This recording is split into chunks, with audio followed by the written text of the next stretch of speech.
Assalamualaikum warahmatullahi wabarakatuh. Pada kesempatan ini materi yang akan dibahas yaitu tentang rangkaian listrik seri yang merupakan materi IPA kelas 9 semester ganjil. Rangkaian seri atau rangkaian listrik seri itu merupakan rangkaian listrik yang disusun secara berurutan tanpa cabang. Contoh misalnya gambar di samping ini ada dua baterai yang merupakan sumber arus listrik. Kemudian di sini ada dua lampu. Nah, lampunya disusun secara berurutan, lampu ke satu, lampu kedua. Nah, jadi di sini listrik mengalir kemudian melewati lampu. Nah, oleh lampu ini dirubah energi listriknya menjadi energi cahaya dan energi panas. Kemudian melewati lampu kedua, muter terus. Ya, jadi berurutan tanpa cabang, itu rangkaian seri. Contoh di sini misalnya lampunya ada dua, mungkin nanti ada 3, 4 dan seterusnya. Jadi bersusun bergantian, tidak ada cabangnya. Itu seri. Nah, kemudian kalau misalnya digambarkan dengan lambang seperti ini, ya, lampu itu mempunyai hambatan, maka salah satu lambang dari hambatan seperti ini, seperti gergaji. Ya, misalnya tadi ada lampu pertama, lampu kedua. Ya. Kemudian ini sumber arus listrik atau beda potensial mengandung tegangan listrik. Ya. Di sini dilambangkan dengan V total, maksudnya menghasilkan arus total atau IT di sini. Kemudian masuk ke sini ke R1 ada I1 atau kuat arus 1. Kemudian ini kuat arus 2. Kemudian ini tegangan 1, ya, yang masuk pada lampu pertama tadi. Ini tegangan 2, ya. Ya, jadi digambarkan seperti ini rangkaian yang dua lampu tadi. Nah, dimisahkan langsung ini dengan contoh. Misalnya kalau R1 nya itu 2 ohm, ya, hambatan satunya ini atau resistor ini nilainya 2 ohm, kemudian R2 nya 3 ohm. Kemudian tegangan totalnya itu 12 volt. Ya, ini contoh misalnya langsung. Nah, kemudian untuk menentukan hambatan totalnya untuk rangkaian seri merupakan penjumlahan seperti ini persamaannya. R total sama dengan R1 ditambah R2. R1-nya 2 ohm, R2-nya 3 ohm, sehingga totalnya menjadi 5 ohm. Nah, karena hambatan totalnya berupa rangkaian seri, nah kadang-kadang R totalnya itu ditulis dengan RS, yaitu hambatan pengganti seri. Nah, kemudian yang kedua untuk menentukan kuat arus listrik. Ya, arus yang mengalir pada setiap hambatan dalam rangkaian seri adalah sama besarnya, sehingga dapat disimpulkan menjadi persamaan berikut.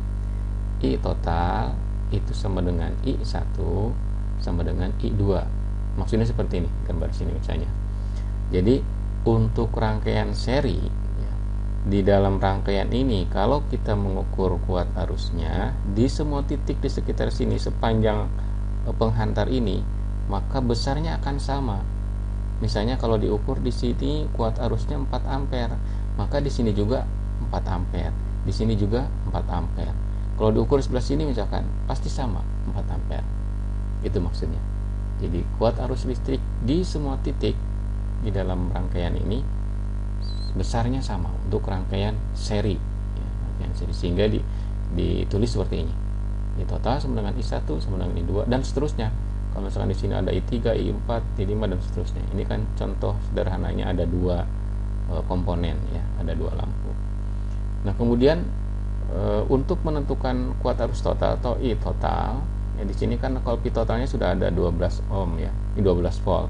Kemudian tadi hambatan totalnya 5 ohm, ya. Nah, untuk menentukan I totalnya ini digunakan rumus menurut yang hukum ohm, ya. mencari kuat arus itu adalah tegangan dibagi hambatan, atau beda potensial dibagi hambatan. Nah, karena yang ditanyakan di sini adalah I total, maka V-nya di sini juga digunakan V total, R-nya juga R total. Karena di sini kan ada P1, ada P2, ada R1, ada R2. Yang digunakannya itu adalah V total dan R total. Nah, V totalnya adalah 12 volt. Kemudian R totalnya tadi adalah 5 ohm.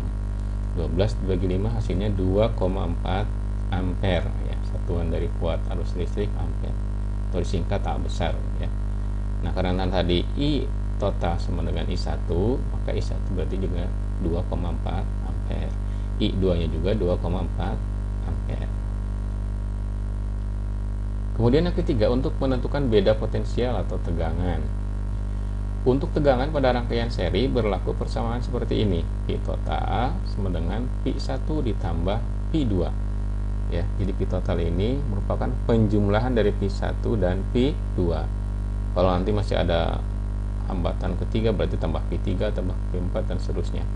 Jadi P totalnya itu merupakan penjumlahan dari tegangan-tegangan yang ada di dalam rangkaian tersebut ya. Nah, P totalnya sudah ada di sini 12 volt. Nah, untuk menentukan P1 dan P2 ini, nah sama digunakan rumus dari hukum Ohm ya.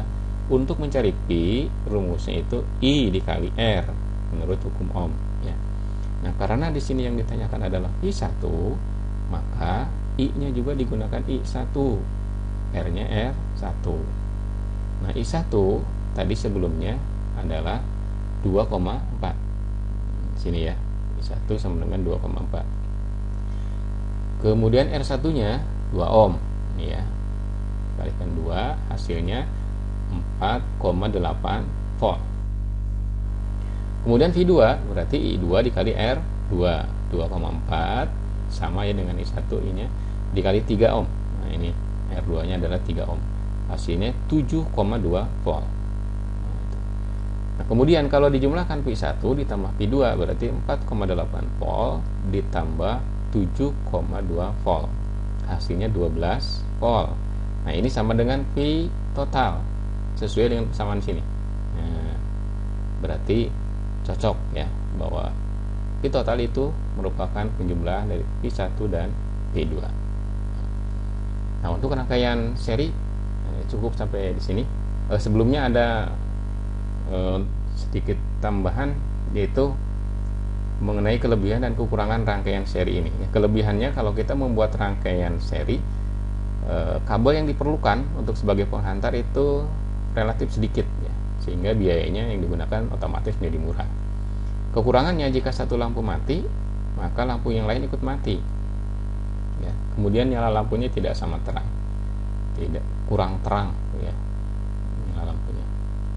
Itu mungkin sementara penjelasan tentang rangkaian seri. Terima kasih. Assalamualaikum warahmatullahi wabarakatuh.